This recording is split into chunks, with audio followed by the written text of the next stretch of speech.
All right. Ladies and gentlemen, you are welcome to another great session with the presidential candidate of the fictional Common Sense People's Party. Once again, I want to say a very big thank you to all those who have shown me great love by subscribing to my new YouTube channel called Mr. Benjamin. I deeply appreciate your support. God bless you. And for those who are yet to subscribe, please endeavor to do so. Help a brother. It is an entertainment and comedy channel, and I promise you it will be worth it. Now, let's get straight into politics. The APC government will stop at nothing in their quest to destroy this country. For the past 7 months, we have seen a lot of state resources splashed on foreign trips, and these trips were putatively embarked upon to bring investors to Nigeria. But in the words of Peter Obi, foreign investors are attracted, not forced. They have to be attracted to your environment, to your society, to your country. You can't coerce them to come. It's been 7 months and no single foreign investor has entered this country, meaning the whole travels was a waste. The insecurity, illegitimacy of government, and instability of our currency are enough to discourage any investor that loves his investment.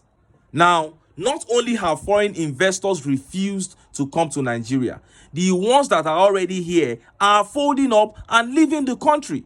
Many left in 2023, and only 3 days into 2024, another has left. And Nigerians began complaining and wailing as soon as that announcement was made few hours ago. Before I show you the details of that development and how Nigerians reacted, I want you to watch this beautiful video. I keep talking about P2B, New Nigeria, because for now, he is the only politician I can tell you that can make these things possible. Look at what is happening in Nigeria today. Can you say this is what we wanted to see? That our debt now is 88 trillion naira. And what are you spending it for? Nothing. Consumption. Buying SUVs, 100% imported for 469 members of the National Assembly. And then you are talking about job creation. You know, he said his 8 priority areas. You know, he mentioned it in the speech. National defense and security. He has failed on that. Job creation. He has failed on that. Look at it. Macroeconomic stability. He has failed on that. He said he removed dual foreign exchange and wanted to make a single exchange. Are we not having the dual today? They are saying 800 naira official rate, and you have 1,200 naira. He has failed on that. You talk about investment environment optimization. He has failed on that. You talk about this is his own 8th priority area. You talk about poverty reduction. He has failed on that. You talk about social security. He has failed on that. You talk about human capital development. He has failed on that. What else has he not failed on? Wole Soyinka had to go to his office and say, my friend, you have 1 year to deliver. He gave him 7-point agenda. In Lagos State, his own town, Lagos Island, they were crying, we are hungry, we are hungry. So with profound respect, he has failed in the 8th priority area. 77 months of democracy is approaching 20% of your time. Well, but some people would say that 7 months, is a little bit too short for you to judge if he has failed or not. Don't you think we have been a bit too hasty in judging him so harshly?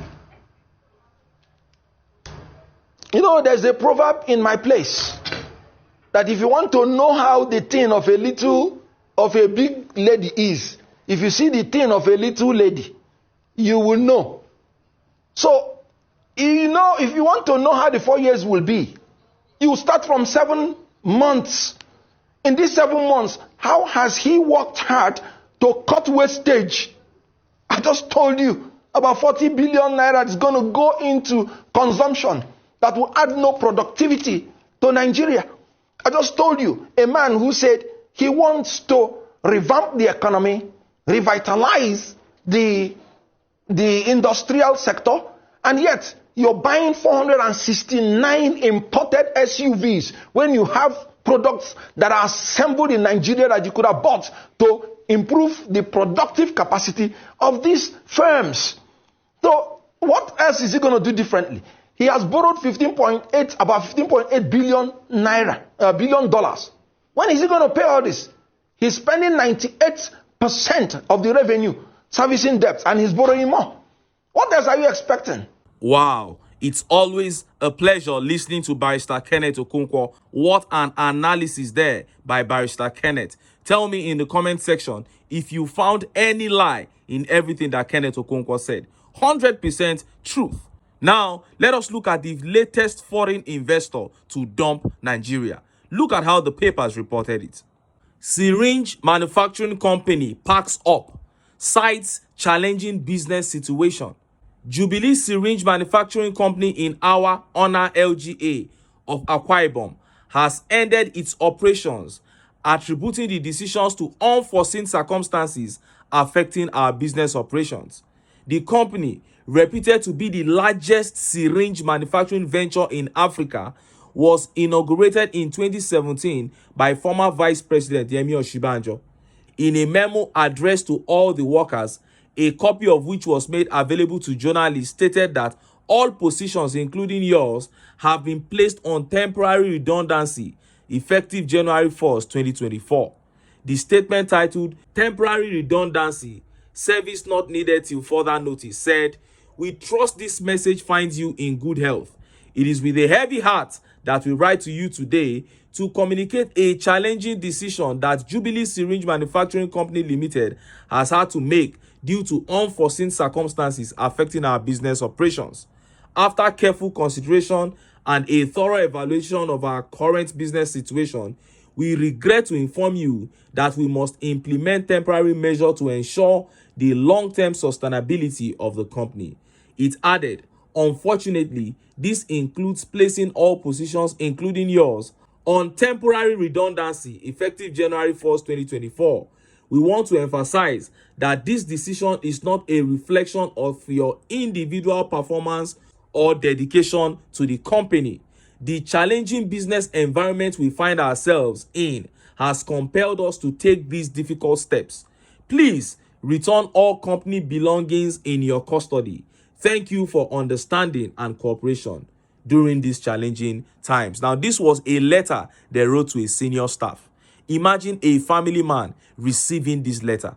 They said, "You are being laid off, but it is not due to your own performance or commitment. It is because of the challenging nature of the environment that we are operating in." It is the kind of pain that this administration is bringing upon Nigerians. Now, before I show you how Nigerians reacted to this new departure, let me quickly remind you once again of my new YouTube channel, Mr. Benjamin. It is an entertainment and comedy channel, which is a side of me that I would like to show to the world. Please subscribe to my channel and support your man, Ben Jokes. The link to that channel is in the comment section of this video, or you can just type Mr. Benjamin in your YouTube search bar and it will pop up. I trust the obedient family to do this for me. We always turn up for one another, and God bless you as you do.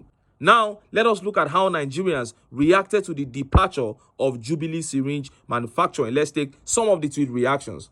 Tweet by JP says, "This is not good news. Our economy is fast crumbling before our eyes. More jobs gone.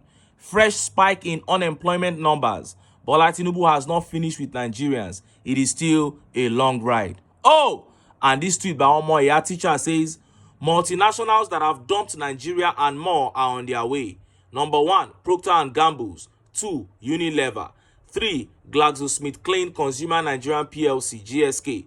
4, Sanofi. 5, Bolt Food. 6, P&G. 7, Equinor. And now Jubilee Syringe Manufacturing, GSM, has joined the queue." Oh, and this tweet here says, "Shine your eye, my people. There may be spread of disease as hospitals, etc., may be forced to reuse." This is the most important tweet. Hospitals may be forced to start reusing syringe because this is such an important manufacturing company. Nothing should have been allowed to happen to this kind of company. The health sector is crumbling already, and then this. This is so pathetic. And this tweet by Achebe says, "To be honest, when the time comes, all man go align. It won't matter the tribe or religion. everyone will demand for a better country.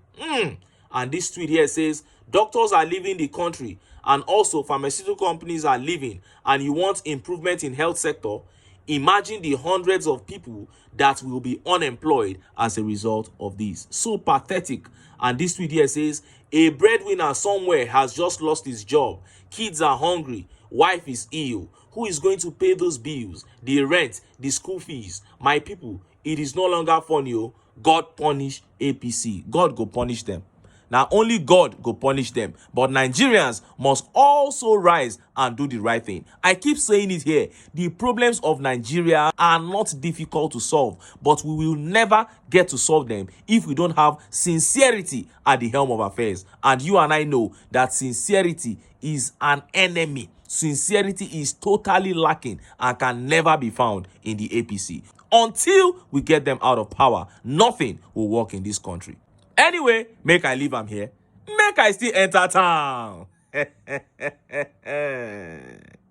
I go get some ogbonge political news wey una go like. Why? Because of una. Na I dey here. So, don't go away. Don't go away.